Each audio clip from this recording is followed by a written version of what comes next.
నమస్తే.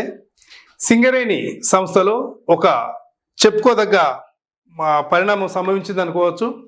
ACB anti corruption bureau సింగరేణిలో main వర్క్షాప్లో పనిచేసి ఒక డ్రైవర్ని అరెస్ట్ చేసింది. ఎందుకు అంటే మెడికల్ అన్ఫిట్స్కి సంబంధించి.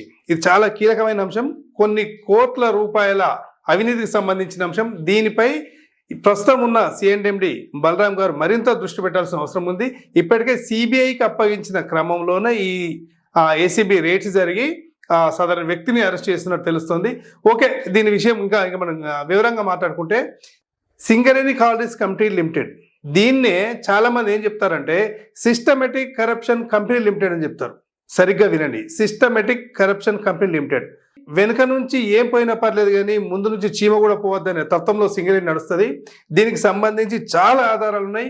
వర్క్షాప్లో జరిగిన ఇవి కావచ్చు, సింగరేణి క్వార్టర్స్ కుంభకోణం కావచ్చు, ఇతరత్ర కావచ్చు, ఏవైనా కావచ్చు. ఇప్పటి వరకు బయటి నుంచి పోలీస్ కేసులు కానీ ఇంకో కేసులు కానీ సింగరేణి అధికారుల మీద కార్మికుల మీద కాలేదు. ఇక నుంచి అయ్యే అవకాశాలు ఉన్నాయి. ఇదే సింగరేణి మెడికల్ అన్ఫిట్స్కి సంబంధించి తీసుకుంటే, కొత్తగూడెం నుంచి గోలేట్ వరకు కొన్ని వేల మంది కార్మికుల నుండి ఈ ఎవరైతే మీడియేటర్స్ ఉంటారో, మధ్యవర్తులు ఉన్నారో, దళారులు ఉన్నారో, వీళ్ళని కరెక్ట్ చెప్పాలంటే సింగరేణి మెడికల్ అన్ఫిట్ బ్రోకర్లు, వీళ్ళు లక్షలాది రూపాయలు తీసుకొని, వేల రూపాయలు కాదు లక్షలాది రూపాయలు తీసుకొని, ఒకవేళ మెడికల్ అన్ఫిట్ అయితే తామే చేయించినామని, ఒకవేళ కాకపోతే కొన్ని డబ్బులు మళ్ళీ రిటర్న్ ఇద్దామని చెప్పేసి వీళ్ళు లక్షల రూపాయలు వసూలు చేశారు, వాడుకున్నారు. చాలా వరకు లగ్జరీ కూడా మెయింటైన్ చేశారు. ఈ క్రమంలో చాలా ఫిర్యాదుల నేపథ్యంలో సిఎండి బలరాం గారు ఈ విషయాన్ని సిబిఐకి అప్పగించారు. ఇది నిజంగా మంచి పరిణామమే. అయితే నిష్పక్షపాతంగా, ఎలాంటి ఒత్తిడి లేకుండా ఇది విచారణ జరిపిస్తే గడిచిన 5-10 ఏళ్లలో ఎంతమంది మెడికల్ అన్ఫిట్లలో ఎన్ని కోట్ల రూపాయలు దుర్వినియోగం అయ్యాయి, ఎన్ని కోట్ల రూపాయలను దళారులు తీసుకున్నారనే దాన్ని ఎంక్వైరీ చేయొచ్చు.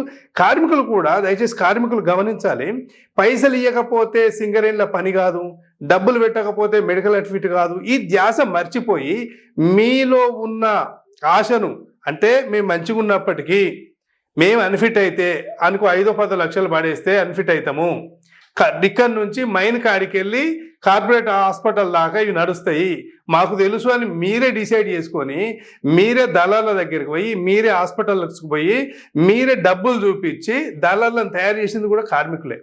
సరే, అయిపోయింది, మీ ఆశ కోసమో, కొడుకులకో, అల్లుళ్ళకో, ఇంకొకరికో ఉద్యోగం కోసం చేశారు. ఇది ఎట్లయిపోయిందంటే, నిజమైన కార్మికుడు, నిజంగా అన్ఫిట్ కావాల్సిన కార్మికుడు, కుంటోడో, గుడ్డోడో, లేకపోతే గుండెపోటు వచ్చినోడో, ఇంకోటి ఉన్నోడో కాలేకపోతున్నాడు. ఇది ద్రోహం కదా. నిజంగా అన్ఫిట్ అయ్యి వేరే వాళ్ళకు జాబ్ వస్తే అతను బతుకుతాడు, కుటుంబం బతుకుతుంది. అలాంటి వాళ్ళ నుంచి మీరు మంచిగున్నోళ్ళు గుంజుకొని ఇంకొకరికి 10 లక్షల రూపాయలు ఇవ్వడానికి అలవాటు చేస్తే, వాళ్ళ కోట్ల రూపాయలు దండుకొని విలాసాలకు అలవాటు పడి ఇంకో కార్మికుల దగ్గరికి పోయి మీకు అన్ఫిట్ చేపిస్తాం, 5-6 లక్షల రూపాయలు అవుతుంది, ఒకవేళ అన్ఫిట్ కాకపోతే మిగిలిన డబ్బులు నీకు ఇస్తాం. ఇస్తారా లేదా తర్వాత ముచ్చట.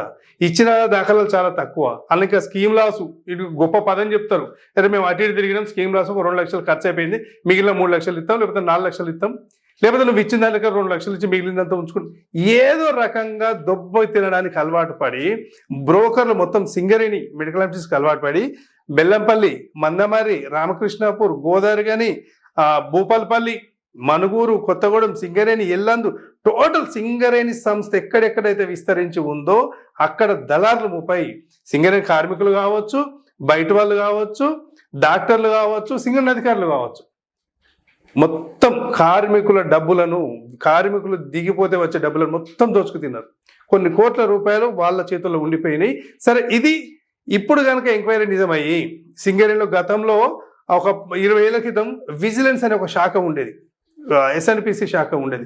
అవి కంప్లీట్ రాను నిర్వీర్యం అయిపోయినాయి. ఎందుకంటే అధికారుల చేతుల్లోనే ఉంటుంది.